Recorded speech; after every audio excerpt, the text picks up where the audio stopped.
గుడివాడ ప్రజలకు 1976 నుంచి గుడివాడలో ఉన్న వ్యక్తిగా, ఒక ప్రొఫెషనల్గా, ఫోరం ఫర్ గుడ్ గవర్నెన్స్ అనే దాని కన్వీనర్గా, ఇంకేదో ఉన్నాయి కానీ అవన్నీ కాదు. ఇంతవరకు ఈ హోదాల్లో నేను మీకు చెప్పబోయే విషయాలు. మన గుడివాడ కోఆపరేటివ్ అర్బన్ బ్యాంక్ ఇది మనకు ఒక ఐకాన్ టవర్. ఎత్తులో కాదు, అది 111 సంవత్సరాలు రేపు 13 మార్చికి పూర్తి చేసుకుంటుంది. ఆ సందడి ఏమి లేదు ఎక్కడ. గతంలో నేను చెప్పినట్టుగా ఆంధ్రా బ్యాంక్ మరి కాంగ్రెస్ పార్టీ అధ్యక్షులుగా చేసిన మచిలీపట్నం వాస్తవ్యులు భోగాది పట్టాభిరామయ్య గారు, పట్టాభి సీతారామయ్య గారు అయితే క్షమించాలి. అలాగే కృష్ణా జిల్లా సహకార కేంద్ర బ్యాంక్ స్థాపించారు. ఆయన ఆంధ్రా బ్యాంక్ స్థాపించారు. అప్పట్లోనే ఆంధ్ర పత్రిక కూడా పబ్లిష్ చేశారు. స్వాతంత్ర్య సమర యోధులు.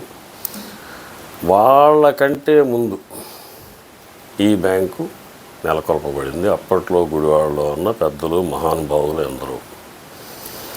అయితే మనకి గుడివాడకి ఐకాన్స్లో బాగా ముందుకెళ్తే బౌద్ధ స్తూపం. కొన్ని శతాబ్దాల క్రితమే గుడివాడలో బౌద్ధ స్తూపం ఉంది. దాన్ని నేషనల్ ఆర్కియలాజికల్ డిపార్ట్మెంట్ వారు కాపాడుతున్నారు. మన బ్యాంకు వచ్చిన తర్వాత గత 4 దశాబ్దాల క్రితం ఎన్టీఆర్ స్టేడియం, అది కూడా గుడివాడకు ఒక ఐకాన్. సిటీ కేబుల్లో కూడా అది మొదట న్యూస్ స్టార్ట్ అయ్యేప్పుడు అది చూపిస్తారు. పాత మున్సిపల్ ఆఫీస్, కొత్త మున్సిపల్ ఆఫీస్. ఖచ్చితంగా కొత్త మున్సిపల్ ఆఫీస్ ఇప్పుడు ఐకాన్. గత 10 ఏళ్ళు అంటే ఒక దశాబ్దంలో వాటిని అలా ఉంచితే, ఇప్పుడు మన బ్యాంక్ పరిస్థితిలో శ్రీశ్రీ గారు 1974లో రిలీజ్ అయిన ఒక సినిమాకి పెండియాల నాగేశ్వరరావు గారి సంగీతం, భూమి కోసం సినిమా. ఎవరో వస్తారని, ఏదో చేస్తారని ఎదురు చూసి మోసపోకుమా, నిజము మరిచి నిద్రపోకుమా. సో మా ఫోరం ఫర్ గుడ్ గవర్నెన్స్ సామాజిక చైతన్య సమాచారంలో తప్పులు ఉంటే మన్నించి, బాధ్యత గల పౌరునిగా, మంచిని పెంచే వ్యక్తిగా సరిచేసి నన్ను అవసరమైతే కరెక్షన్ చేయమని మిమ్మల్ని సూచించుతున్నాను. ఇక్కడికి ఎవరు రారు మన బ్యాంకుకి ఎన్నికలు నిర్వహించడానికి. ఎవరు అంటే 2 ఉన్నారు. మొదట ప్రాథమికంగా registrar of cooperative societies Amaravati. ఈయన ఫెయిల్ అయితే 1949 బ్యాంకింగ్ రెగ్యులేషన్ యాక్ట్ని సవరించిన ప్రకారంగా పార్లమెంటు, రిజర్వ్ బ్యాంక్ ప్రాంతీయ కార్యాలయం విజయవాడలో ఉంది. 4 ఏళ్ళు ఇది పెట్టి వారైనా రావాలి. ఇద్దరూ నిద్ర నటిస్తున్నారా? 88 నెలల నుంచి నిమ్మకు నీరెత్తినట్టు ఉన్నారా అని నేను ప్రశ్నిస్తున్నాను. ఒక సీఏగా బ్యాంక్స్, వాటి వ్యవహారాలు కొంత తెలుసు నాకు. కొన్ని హైట్స్ బ్యాంక్స్లో చేయటం, ప్రజెంట్ కూడా చేస్తూ ఉన్న దాని మీద డిఫరెంట్ బ్యాంక్స్లో. సిఏ ఇన్స్టిట్యూట్ మోటో 1949 స్వతంత్రం వచ్చాక భారత్ రిపబ్లిక్గా గుర్తించడం మనం డిక్లేర్ చేసుకోవడానికి ముందే 1950 జనవరి 26 డిక్లేర్ చేసుకున్నాం. 15 ఆగస్టు 47 స్వాతంత్రం వచ్చింది. మధ్యలో వచ్చిన యాక్టు కొన్ని ఉన్నాయి, 4-5. వాటిల్లో CA act, chartered accounts act 1 July 49లో అప్పటి పార్లమెంటరీ డ్రాఫ్టింగ్ కమిటీ అంబేద్కర్ గారి ఆధ్వర్యంలో నడిచింది. వారి టైంలో కాన్స్టిట్యూయెంట్ అసెంబ్లీ ద్వారా ఈ చట్టం పుట్టింది. దీనిలో ఒక సభ్యుడిని నేను. మాకు మోటో దీని ఉద్దేశాన్ని చాలా చిన్న ఒక కొటేషన్తో తీసుకురావాలని మా ఇన్స్టిట్యూట్ నుంచి రిప్రజెంటేటివ్స్ శ్రీ అరవింద ఆశ్రమంలోని అరవిందుల గారిని శ్రీ అరవిందుల గారిని కలిశారు. వారు ఉపనిషత్తుల్లోంచి కథోపనిషత్ దానిలోంచి ఏష షుప్తేషు జాగృతి, సంస్కృతం, ఇంకా కంటిన్యూషన్ ఉంది. ఇంగ్లీష్లో a person who is awake in those that sleep, తెలుగులో అందరూ నిద్రపోయేప్పుడు మెలకుగా ఉండే వ్యక్తే సీఏ అని సూచించారు పెద్దలు. ఇప్పుడు ఈ బ్యాంకు బాధ్యత వహించాల్సిన ఇద్దరు రెగ్యులేటర్స్ నిద్ర నటిస్తున్నారో నిద్రపోతున్నారో తెలియదు. 88 నెలల నుంచి కుంభకర్ణుల్లాగా 23వ సంవత్సరం 2023 నుంచి నేను ఎన్ని మెయిల్స్ ఇచ్చానో దాని కనీసం అందినట్టు కూడా దాన్ని వాళ్ళు తెలియపరిచే తీరిక లేకుండా ఉన్నారు.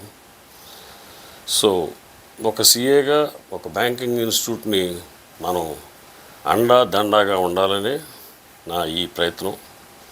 ఇంతకుముందు నేను నా ఆలోచన బాగుందనుకునే వాళ్ళు నా ఒక్కడి బలం చాలదు కాబట్టి మీకు ఆ బ్యాంకులో ఖాతా ఉంటే వెళ్ళి ₹1 డ్రా చేసుకోమన్నాను. అలా నా మాట విని కొంతమంది డ్రా చేశారు, వారికి ధన్యవాదాలు.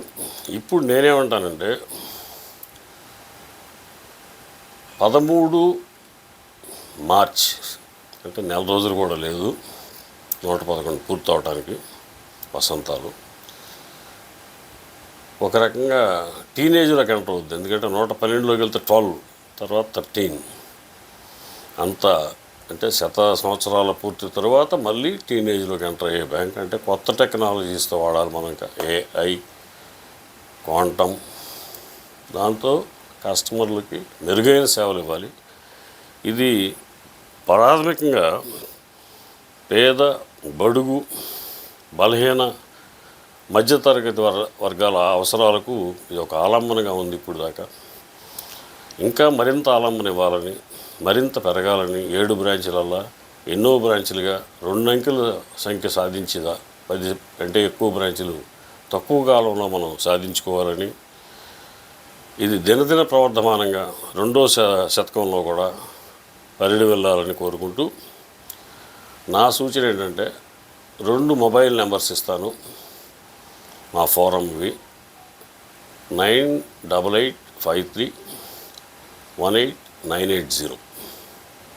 రిపీట్ మళ్ళీ చెప్తాను, 9885318980. మొదటి 9 అంకెలు సేమ్, లాస్ట్లో 3. సో టోటల్గా చెప్పండి 9885318983. ఈ 2 నెంబర్లకి నా ఆలోచన పంచుకునేవారు SMS కానీ ఉంటే వాట్సాప్ కానీ, అది మీ కన్వీనియంట్. వాట్సాప్ లేని ఫోన్లో ఉన్న వాళ్ళైతే ఫీచర్ ఫోన్ వాడేవాళ్ళు SMS ఇవ్వండి. దానిలో ఆ సభ్యుడి పేరు, సభ్యురాలి పేరు, వారి మెంబర్షిప్ నెంబర్. ఈ బ్యాంకులో వారికి ఒక మెంబర్షిప్ నెంబర్ ఉంటే 26,000 మంది సభ్యులు బ్యాంకు ఉంది. కనీసం ఎంతమంది ఇస్తే నాకు ఆ బలం, అది తీసుకుని విజయవాడ రిజర్వ్ బ్యాంక్ ప్రాంతీయ కార్యాలయానికి, అమరావతిలోని సహకార శాఖ రిజిస్ట్రార్ ఆఫ్ కోఆపరేటివ్ సొసైటీస్ వారికి నా భుజస్కంధాల వేసుకుని ప్రజాప్రతినిధుల సహకారం తీసుకుని మరి మనకి ఎన్నికలు కనీసం డిక్లేర్ చేయించుకునే వరకన్నా చేయించుకోగలుగుతామేమో ఈ 4 రోజుల్లోనే ఒక ప్రయత్నం.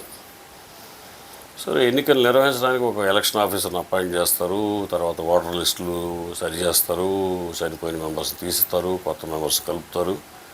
దానికి కొంత టైం పట్టినా ముందు ఎలక్షన్ డిక్లరేషన్ అనేది వారిద్దరిలో మొదట చేయాల్సిన ప్రాథమికంగా సహకార శాఖ వాళ్ళు. ఏంటో ఒక కృష్ణుడి తర్వాత ఒక కృష్ణుడి లాగా పర్సన్ ఇన్ఛార్జీలను అపాయింట్ చేసుకుంటూ వస్తున్నారు వాళ్ళు. ఇప్పుడు 4వ కృష్ణుడు వచ్చారు, ఒక ఆయన విజయ్ కుమార్ గారు అన్నో, రవికుమార్ గారు అన్నో, ఇప్పుడు కృష్ణకాంత్ గారు అన్నో మధ్యలో అపాయింట్ చేసుకుంటున్నారు. ఏంటి కృష్ణుడు, వాళ్ళకి ఫుల్ టైం డ్యూటీ ఉంది, వాళ్ళ పని వాళ్ళకు ఉంది. దీనికి అవసరమైతే ఆ పూట ఒక పావు గంట, అరగంట, గంట, ఒక రోజు కేటాయిస్తున్నారు నెలలో. మరి అలాంటిది ఒక ఆర్థిక వ్యవస్థను నడపడం సాధ్యమా? 7 బ్రాంచ్లు ఉన్నదాన్ని, ఎంతోమంది సిబ్బంది.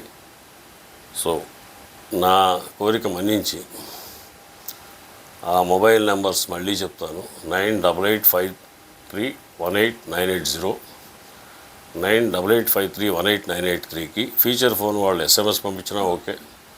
కాకపోతే తప్పనిసరిగా ఆ సభ్యుడి పేరు, అతని బ్యాంకులో ఉన్న మెంబర్షిప్ నెంబరు. స్మార్ట్ ఫోన్స్ ఉన్నవాళ్ళు వాట్సాప్లో పంపించిన ఏదైనా నాకు కన్వీనియంటే అవి తీసుకుని వెళ్ళాలి నేను అక్కడికి.